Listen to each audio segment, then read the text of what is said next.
Thank you once again. So nice to be back on your channel. And we are continuing with our series of discussion on constipation. And this is our third video on this topic. And again, I'm going to be touching on a topic of constipation or not passing stool or not passing meconium in a newborn child. Now, these are the children which should be investigated, as I said, that they can have a serious underlying problem. And if it is a proven Hirschsprung disease, they need certain management. They should be admitted in the neonatal intensive care unit.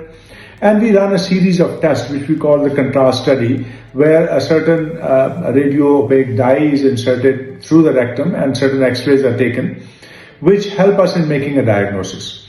And once the diagnosis is made, there are two ways. Either we do a rectal washout, so as to enable the child to pass some gases and some stool and deflate the whole abdomen in a way that the child can take feed if appropriate, or we go on to do a rectal biopsy.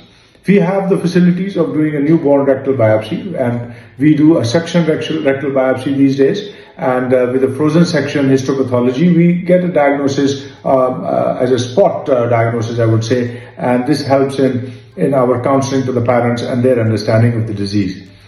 Remember that the overall incidence of Hirschsprung disease is about 1 in 5,000, and in some studies it is up to 4,000, that every child after 4,000 or 5,000 live births can have a Hirschsprung disease. And its incidence is more common and more prevalent in certain geographical parts of the world, like for instance in Oriental population it is more common as compared to the Occidental population. It's more common in Japan.